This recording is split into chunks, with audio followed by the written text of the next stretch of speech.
I'm Christopher Clark, Cambridge historian. I was born in Australia.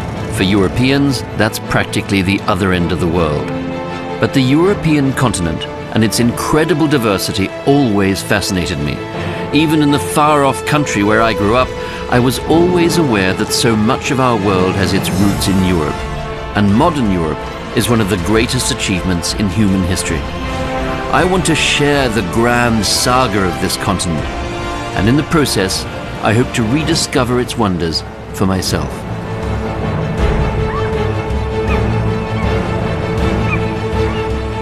Where does Europe start and where does it stop? I'm at the southwesternmost point of the continent. From here on, there's just water. Next stop, America.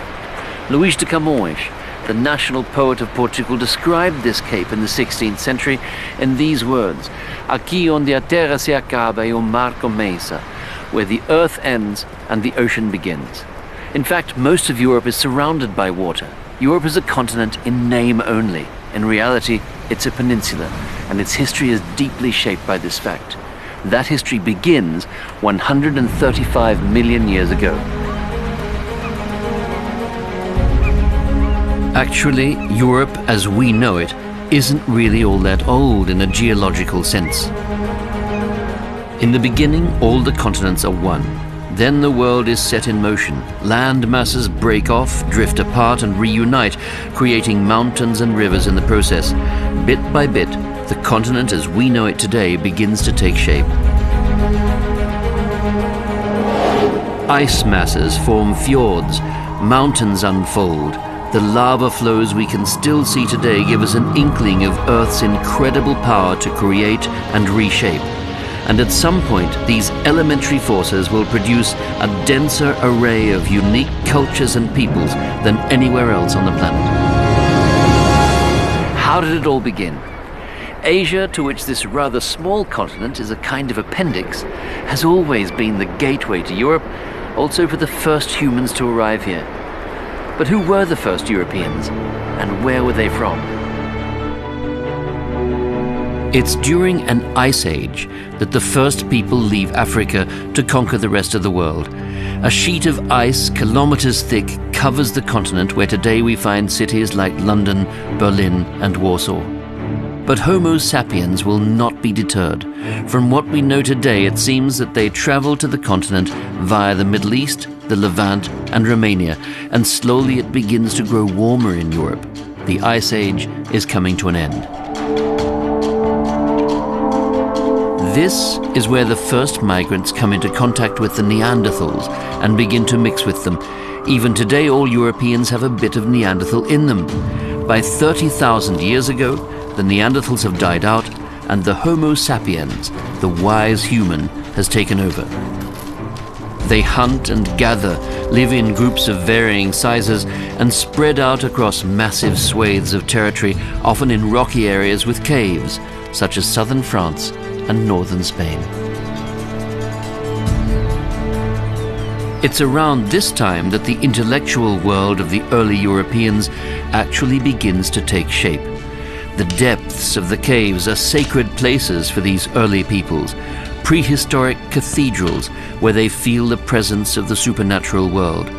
But above all, the caves offer protection and warmth, absolute necessities that allow these early Europeans to survive.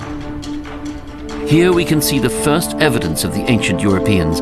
I'm in the Chauvet cave in southern France, and I can hardly believe that people painted something like this 30,000 years ago. The talent and precision of these early European artists are staggering. When Pablo Picasso first saw the cave paintings of Stone Age humans, he was shocked. "We've learned nothing since then," he said. The people of the Ardèche Valley in modern-day France created these first European works of art nearly 40,000 years ago, and they did it for eternity, probably without realizing it. How could they know that we would one day admire the woolly rhinoceroses, cave lions, mammoths and bison that they drew with such energy and elegance? A quantum leap in human history. Homo sapiens became a cultural being. Humans reflected on their own existence, observed and recorded their environment, and invented a new form of communication. A bison with 8 legs, like a time-lapse image. We can't know for sure, but they were probably supposed to suggest movement, a kind of Stone Age cinema.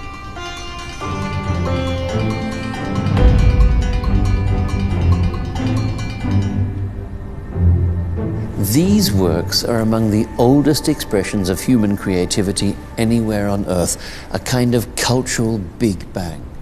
We have no idea what brought it about. All human societies have produced art, and there have always been moments in which something new emerged.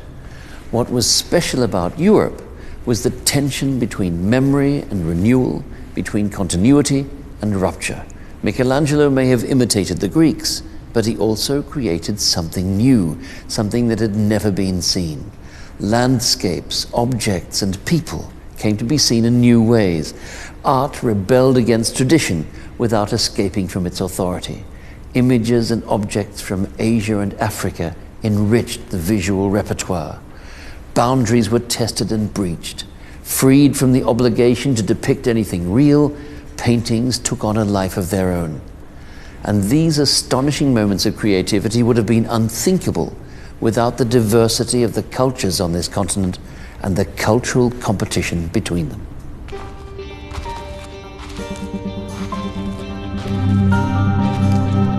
It would be difficult to underestimate the spiritual effect these caves had on the people of that era. We're now fairly certain that some caves were used specifically for rituals. Humans already lived in groups at this point, and they divided up their work among themselves. It's easy to imagine that during the winter, when the opportunities for hunting and gathering were limited, they would have honed their cultural skills. And that's how we get the Lion Man, carved from a mammoth tusk 35,000 years ago. Half man, half lion, perhaps even a demigod. It began in caves, but soon spread into the world beyond. The first outdoor venues of collective worship sprang up in multiple locations across Europe around 5,000 years ago.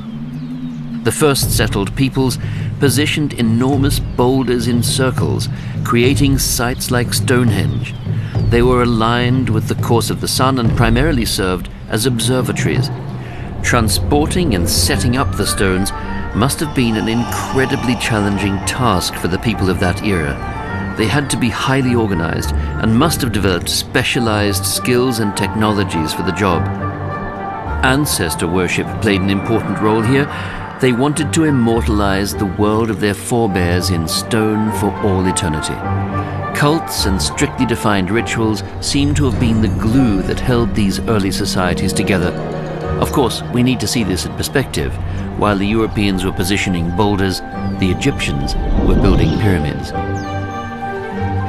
Stone monuments sprang up from Spain to Sweden and Poland to France. For the first time, these megaliths mark a visible commonality among the various peoples of Europe. But at the same time, the first cities are already appearing in modern-day Iraq and Syria. Europe is still a developing country. In the Eastern Mediterranean, on the other hand, things are starting to get interesting. Myths and legends are being woven.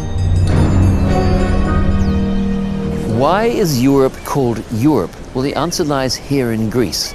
A myth relates that Zeus, father of the gods, fell in love with beautiful Europa, daughter of the Phoenician king of Sidon in today's Lebanon. Europa immediately fell in love with the bull, or rather Zeus, and climbed onto his back. Together they swam to Crete. There the bull took human form and asked the beautiful maiden to be his queen. The part of the world where she lived would forever bear her name. It's a myth, of course, but like all myths, it contains a kernel of truth, because the origins of Europe really did lie outside this continent, in Asia Minor, the Levant, and Africa. From the very beginning, Europe was a place where cultures met and mixed, and this would be one of the keys to its power and creativity. It all started on Crete.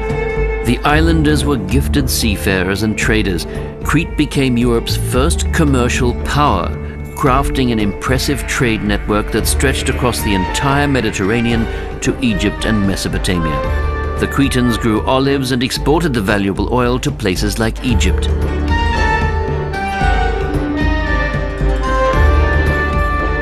King Minos, who according to legend was the son of Zeus and Europa, commissioned the construction of a magnificent palace in Knossos over 3,000 years ago. Today it still bears witness to the golden age of both the island and the Minoans, the first advanced civilization in Europe. Europe's first kingdom emerges here, but there are many indications that the Minoans aren't particularly interested in personally exercising power. From everything we know about this mysterious culture, it appears that leaders and heroes didn't play an especially eminent role. The first European laws and courts have their roots in Minoan society. Their legal codes governed everything from family law to criminal law, literally letter by letter.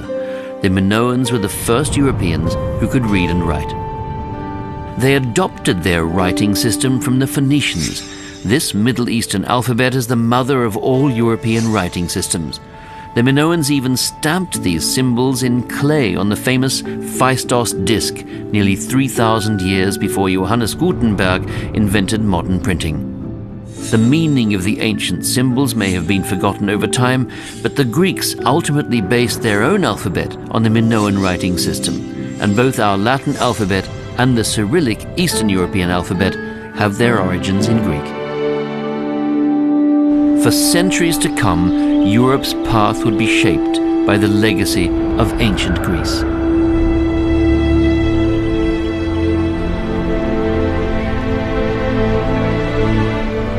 What was so special about Greece? Well, partly it was a question of geography.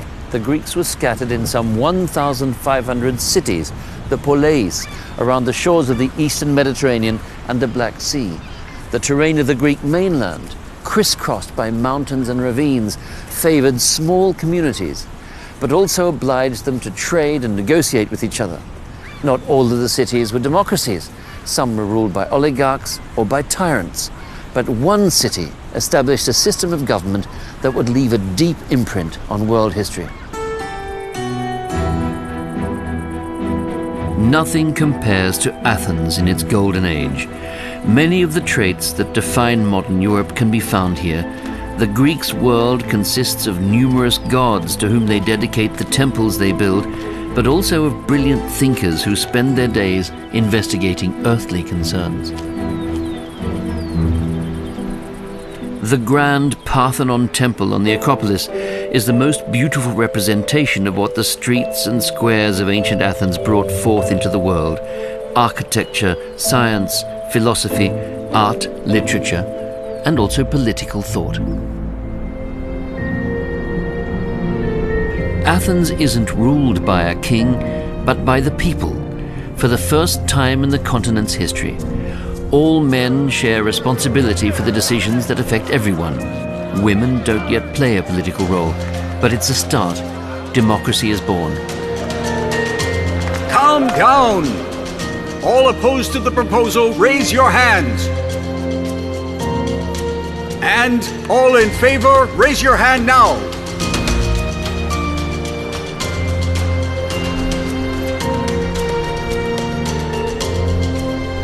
Perhaps we could learn a thing or two from the ancient Athenians. They used a voting machine known as a kleroterion to fill political offices. Men were elected by lottery, so there was no opportunity for corruption or for lobbying. Leonidas Linos, you are elected. But all of this didn't happen overnight.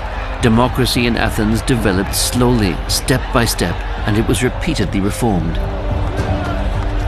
The Athenian democracy possessed three institutions that remain crucial to the political organization of any free society: a basic law or constitution dating back to the 5th century BC, a parliament, the ecclesia, where matters of state were discussed by the citizenry, and a system of independent courts. And these performed their tasks in magnificent public buildings located at the heart of the city. The climate must have helped, because a lot of the public life of this culture took place outdoors. The Athenian democracy was not invincible. Just 2 centuries after its inception, it was terminated by the rising power of the Macedonian kingdom. But the fact that the democracy of Athens ultimately failed to hold out against a military dictatorship does nothing to diminish its world historical importance. What was it Winston Churchill told the British Parliament? Democracy is the worst form of government, except for all those other forms that have been tried from time to time. In that sense, it's easy to understand why Greek architecture is still reflected in so many parliament buildings in Europe today. Symbols representing the power of the people, even if the Athenian form of government has little in common with our modern representative democracy. This is where things come full circle. The idea of democracy, the balance of power, is supposed to be reflected in the golden ratio of the buildings. It all traces back to the Greeks' pursuit of perfection. Democracy would later become one of the founding principles of modern Europe and the cornerstone of this community of nations. Of course, we shouldn't idealize Athenian democracy. Only free male Athenians held citizenship. Women and slaves had no political rights at all. And this democracy, like all democracies, was an untidy and open-ended affair. The nobility were always trying to expand their privileges and even on occasion to overturn the system. The power of money was another problem. When the wealthiest citizens used their cash to secure power, plutocracy loomed. And then there was the power of the public word. Demagogues, the literal translation means leader of the people, was the name the Greeks gave to those gifted orators who sought to sway the masses in their decisions. This didn't have to be a bad thing. When demagogues placed themselves in the service of the political system, they could do great good. But as soon as they placed their own interests or those of a particular faction above those of the city, they became a threat to the general good. And today, in an ever more complex world, the demagogues are prospering once again in Europe.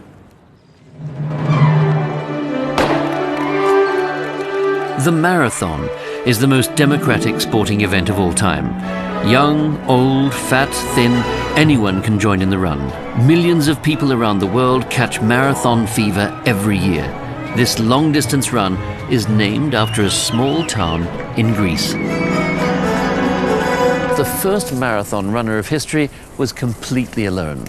His name was Philippides, and he ran the approximately 40 kilometers from the town of Marathon to the marketplace in Athens in order to announce the victory of the Greeks over a much larger Persian army in a decisive battle.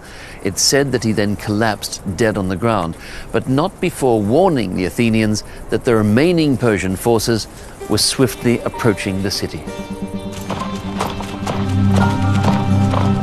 And so, 490 years before the Christian era, Athenian soldiers move into position. Here's the story. The global superpower of the time, the expansive Persian Empire, feels threatened by the rival cities of Corinth, Sparta, and Athens. The Greeks are united by this common enemy, and they react together with a preemptive strike. For the first time, they feel like Europeans, and they even call their homeland Europe. It is an identity born of a shared fate. Athens defeats the Persians. The war continues, but the future of the continent is decided in the dust of Marathon.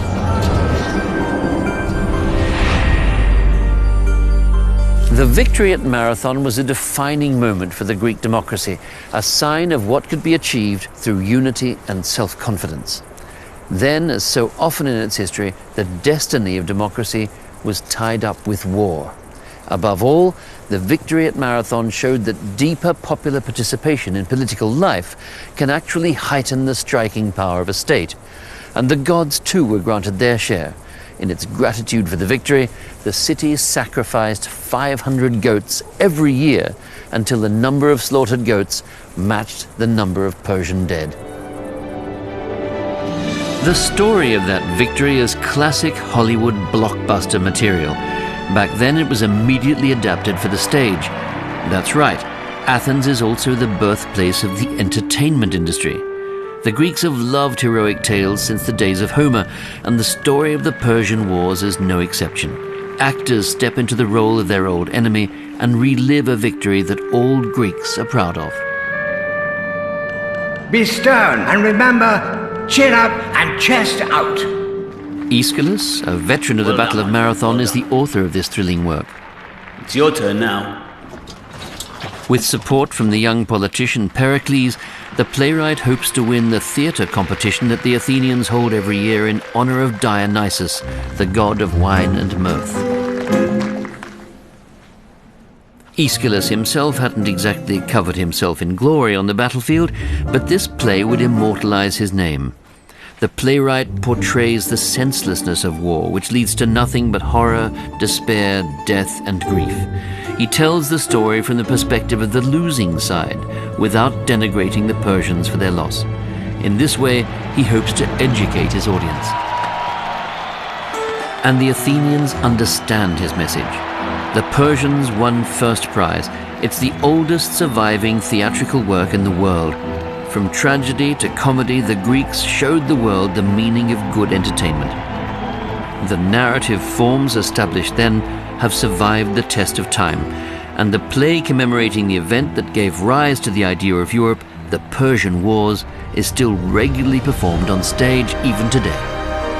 Art, architecture, political thought, society in ancient Greece was open and sophisticated, and over the centuries, Europe has drawn again and again from this cultural wellspring. So this is where the roots of our European civilization lie. But outside of Hellas, no one else yet identified themselves as European. So how did the ancient Greeks disseminate their culture? And how did Greek culture become European culture? In the 4th century before the birth of Christ, Macedonian King Alexander, later known as Alexander the Great, conquers all the Greek city-states with the exception of Sparta. He wants to spread Greek culture around the world. He creates a global empire in Asia, which he feels is more promising terrain than the European continent. The Greeks, on the other hand, established colonies around the Mediterranean, including Massalia, today known as Marseille. This is where explorer Pythias sets sail in the 4th century before Christ. A contemporary of Alexander the Great, Pythias wants to explore northern Europe, and his discoveries will revolutionize the Greeks' view of the world. Up to that point, they had believed that the best and most intelligent people could only be found in the Mediterranean. Then Pythias met the Celts, and a new power appeared on the scene. The Celts are not a unified people, and they don't have an empire. Instead, they live in numerous different tribal groups, but they have shared customs, and when they feel threatened, they close ranks. That sounds almost European, you might say. And in fact, in the 1st century BC, the Celts expand their tribal territory from Central Europe to Anatolia and Britannia. Their culture continues to grow and develop.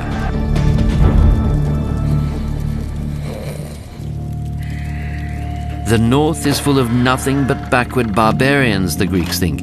They believe that the cold and fog of the north has made the people sluggish. Still, they give the northerners a flattering name: the Celts, or the brave ones. The Greeks are also interested in doing business. They have olives and wine to trade with the Celts for amber and tin. But first, they need to introduce the Celts to Greek culture. A few gifts, mainly gold, help to solidify their friendship. Pythias, the explorer from Marseille, knows how important this is. He was the first Greek to reach the northern edge of the known world at the time.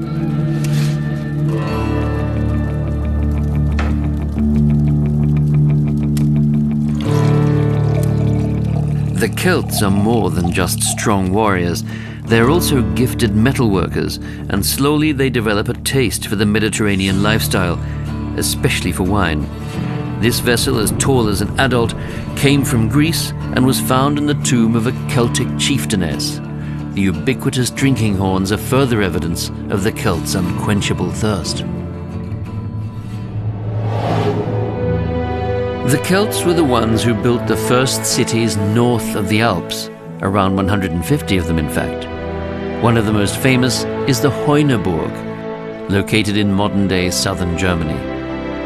It's the oldest known Celtic settlement north of the Alps to be mentioned in literature. Even Greek historian Herodotus was interested in this city.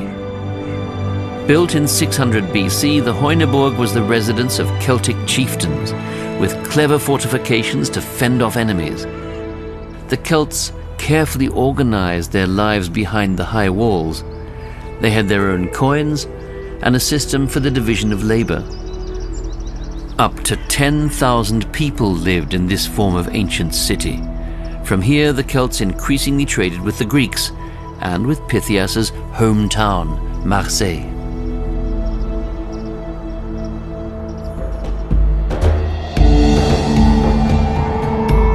The Celts weren't exactly methodical when it came to occupation and conquest, but in 387 BC, they briefly conquered Rome, a traumatic experience that remained a vivid memory for the city's ensuing generations.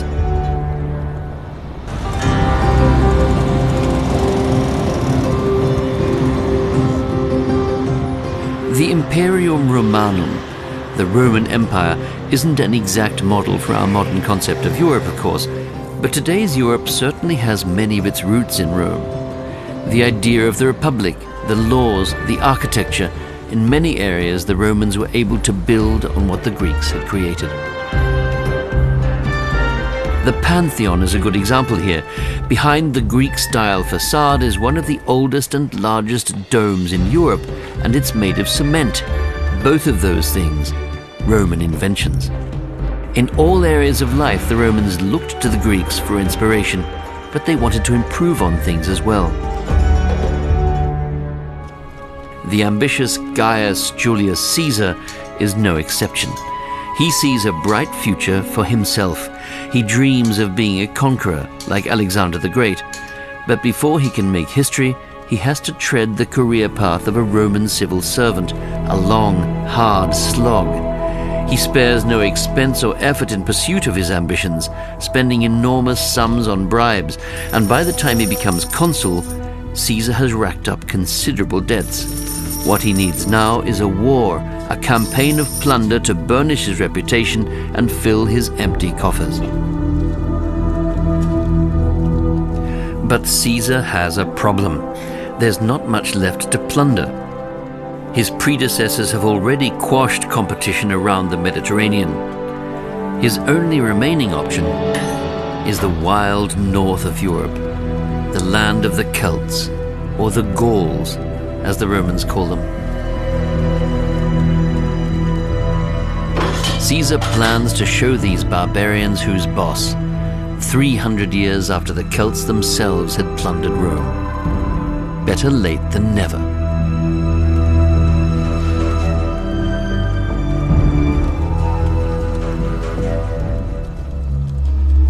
Which brings us to the bane of every Latin student's existence, the Commentari de Bello Gallico, or Caesar's account of the Gallic Wars. In the region today known as France, Celtic chieftain Vercingetorix attempts to block the path of Caesar's legions, barricading himself into the city of Alesia. Caesar and 50,000 of his legionaries surround the city with 2 layers of circular fortifications, secured with guard towers, moats, and traps.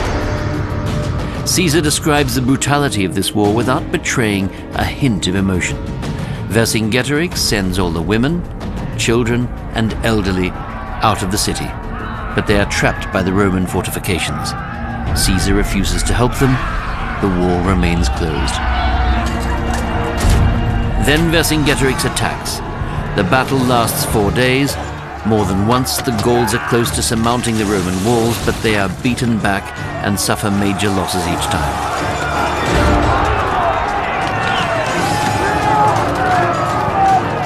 Finally, the Roman commander himself takes to the front lines of his cavalry, bolstering the wavering ranks of his legionaries.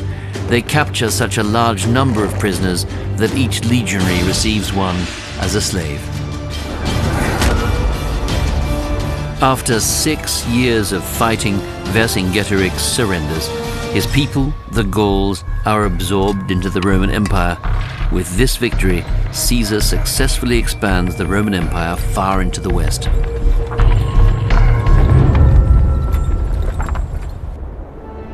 In the 19th century, the Gaulish Vercingetorix becomes French.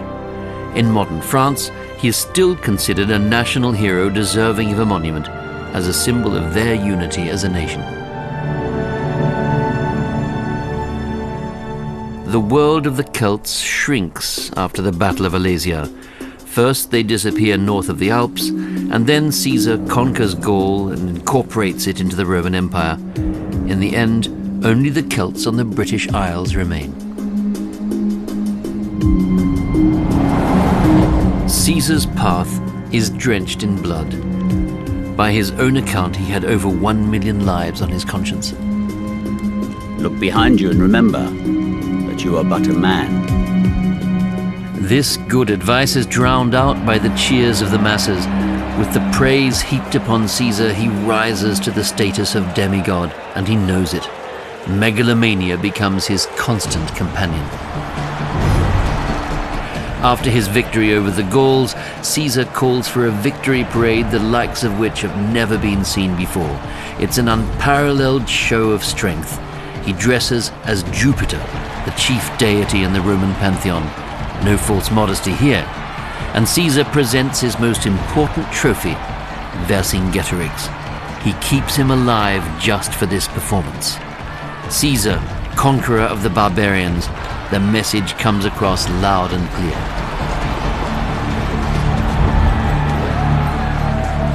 With Caesar, a new idea takes hold in Europe, the concept of empire.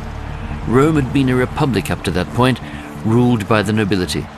But the senators transfer full control to Caesar, naming him dictator for life.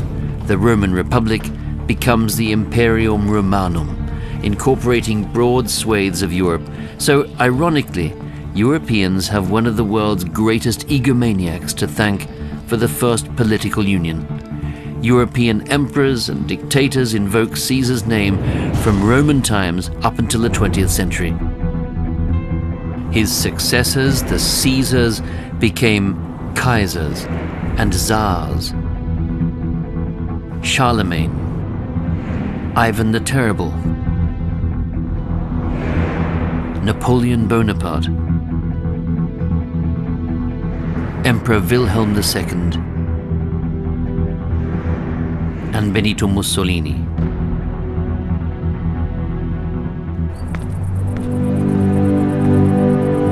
Caesar's adopted son and heir Augustus is the first to truly and firmly establish the idea of empire, and it's under his rule that people become aware of what it means to govern a continent. And this included perfect communication with his subjects across Europe. Augustus, who built this forum, was a master of public relations. He really understood the marketing of power. And here, as you can see, he's depicted on a coin. This is how, for the first time in European history, the image of a ruler traveled 1 million times over. Augustus preempted Andy Warhol's 20th century axiom, expose yourself, take your picture, big yourself up, and send your image around the world. Facebook, Instagram, nothing new there then. As his power increased, Augustus's picture changed. At the beginning, his face was still folded in the worry lines of a politician preoccupied by the res publica, the affairs of state. Later, the lines fell away. The face depicted in pictures and on coins is completely smooth, timeless, and godlike. The image minted here was meticulously designed and thought through by Augustus and his spin doctors. And the message was, you can be proud, Romans, that you reign over the world. This is your calling. The comforts offered by the Roman way of civilization are one of the primary factors driving the success of Greco-Roman civilization. The Romans established colonies everywhere, from southern France and Trier in Germany to Bath in Britain, from the Atlantic to the Balkans. And the dense network of roads they construct in the lands they conquer make it easy for legionaries, traders, and travelers to cross the continent.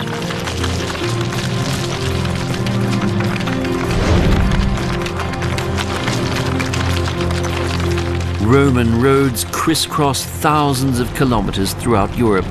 The Romans organize an entire continent. They connect Europe with their empire and their language, and they unite Europe with their laws. Soon, Roman law would apply everywhere in Europe, governing the daily lives of its peoples and stipulating the means of resolving all disputes.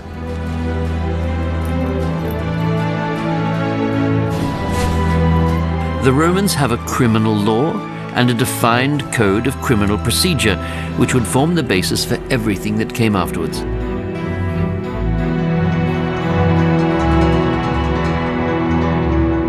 Roman citizenship in particular had a tremendous power to integrate. It was granted to all inhabitants of the Roman Empire in the year 212. Slaves were the only exception.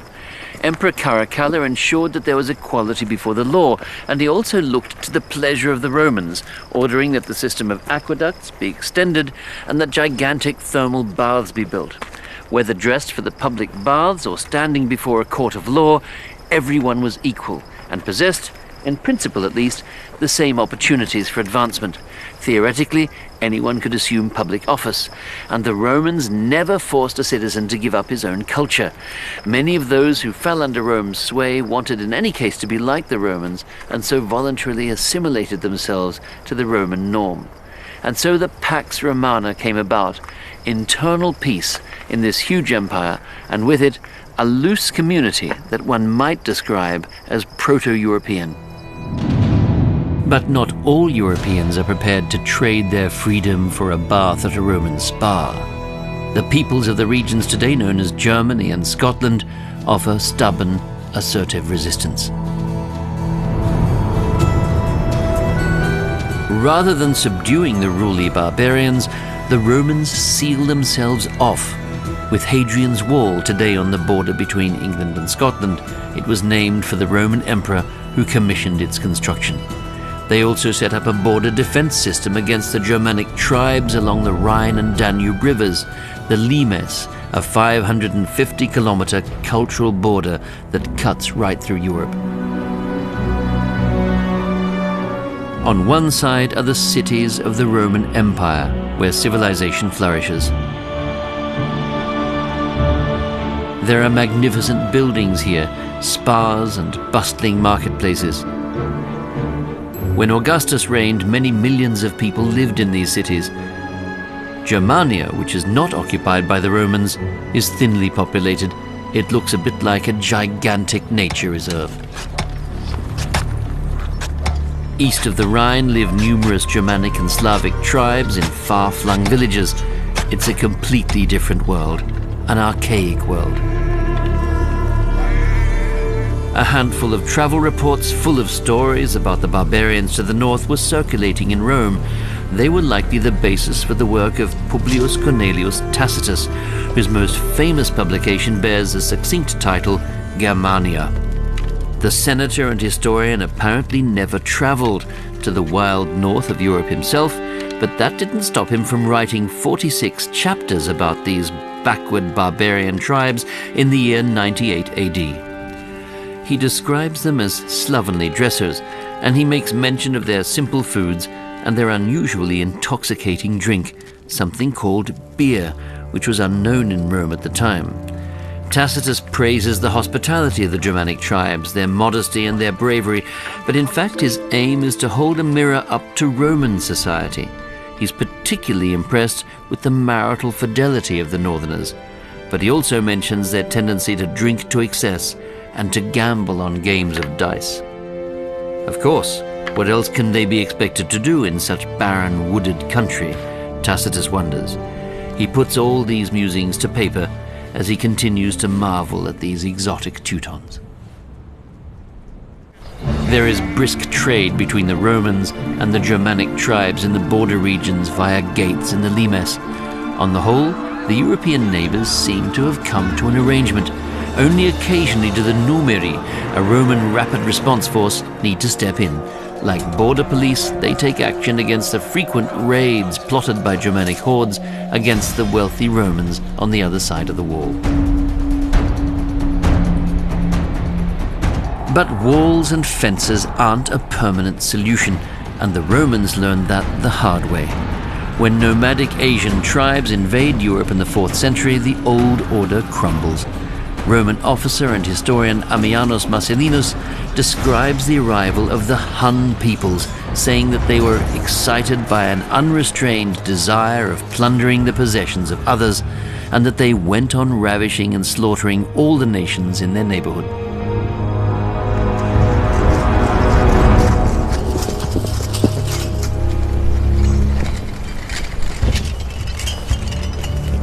After more than 300 years, the Pax Romana, the peace within the Roman Empire, comes to an end. Germanic tribes descend on the empire as refugees and as conquerors. The Goths are the first to seek refuge in the empire. They cross the Danube in 376. Other Germanic tribes would follow.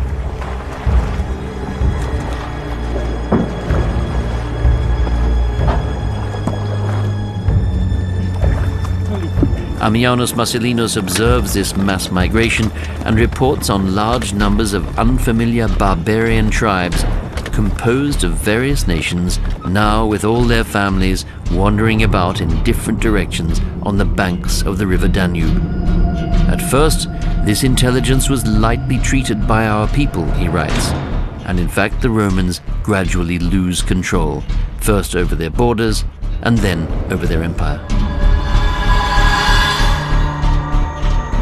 The empire is finally divided in the year 395 into a Western and an Eastern Roman Empire.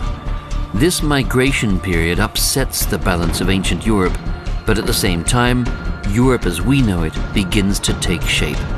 Germanic kingdoms arise in the territory of Western Rome, including the powerful Franconia and the region that is today Germany and France.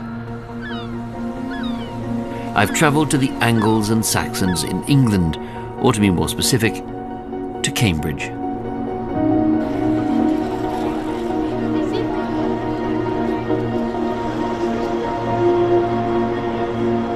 Europe has always been about movement. Peoples and nations came and went, everything got mixed up. And the record of this long history of more or less constant movement over thousands of years is recorded in the genetic material of the Europeans. And with the modern methods of gene technology, we can read it. Every individual can find out what kind of a mix he or she is made up of. And that's interesting. I, for example, would very much like to know how much of Europe is inside me as an Australian and what paths my ancestors followed on the old continent. With some patience and a little bit of saliva, I can find it out. I'm going to send this sample to a laboratory in the United States. My genetic material will be deciphered, and I'm looking forward to getting the result. By the way, all of this is only possible because Francis Crick and James Watson discovered here in Cambridge how our genetic material is constructed. And it was in this pub that they first informed the public of their discoveries in 1953.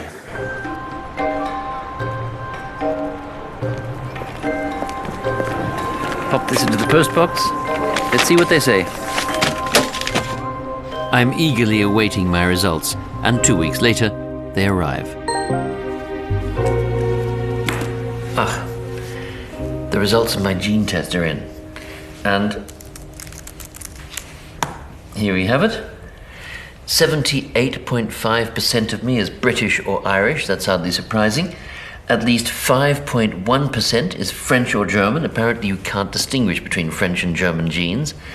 2.5% is Scandinavian, and 11% of my genes come from the North European and Baltic Sea region. That must be the Viking in me. But I'm also 0.7% Sardinian. I'm particularly proud of that element of my genetic heritage. And then there are the Neanderthal genes, which apparently we all have, and the DNA from North Africa, apparently that too is universal, and from the Middle East. All the result of migratory movement to and within Europe. History has been mixing Europe together since the Stone Age, and even I, as an Australian, am part of that story. It's this extraordinary diversity, this blend of languages and cultures, that has always triggered movement in Europe, just as it did in the Roman era when the Imperium Romanum collapsed. It was a gradual process. The supposed decadence of late Roman culture wasn't the only thing that led to its downfall. What does an empire look like as it disintegrates? The continuous civil war and declining economy of Western Rome means that that part of the empire has essentially already dissolved. Child Emperor Romulus Augustulus sits on the imperial throne. The influence of the Germanic tribes has grown significantly. Now they seize complete control of Western Europe. The story of the Roman Empire in the West ends after 503 years with the dethronement of the child emperor by Germanic leader Odoacer in the year 476. Take the imperial mantle to Byzantium. Tell the Emperor of East Rome that we no longer need it. Not here. From now on, I'll have a new title. Rex Italiae, King of Italy. This fountain in the middle of Rome, right in front of the Pantheon, tells a typically European story. The Roman emperors loved obelisks because, as the ancient Egyptians already knew, obelisks are a kind of antenna to the gods. So they caused them, this one for example dates from the time of Ramses II, to be brought to the Eternal City. 1,000 years later, Pope Clement XI had it erected here and added another antenna in the form of a cross on top. And here you can see his coat of arms. The dolphins were added later during the Baroque and represent Christ, the Redeemer of souls. And then there's the water in the fountain itself. The worship of river gods and spring nymphs was of course a widespread practice among the Greeks. And for Plato, the philosopher, water always performed an allegorical function. Plato compared the ideal state to a body of clear waters into which all springs and brooks flow and merge. And one could compare this fountain with Europe itself. What was there in its past is constantly mingling with something new. From this dynamic mixture, great things can grow. So, what remains? For me, Rome's most beautiful building is the Pantheon with its massive dome. It's a place that reflects the highs and lows of European history like no other. I want to go back there one more time.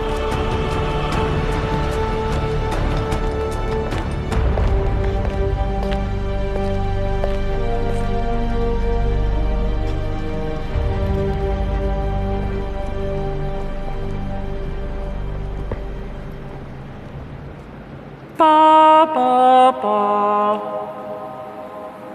ba da da ba da da.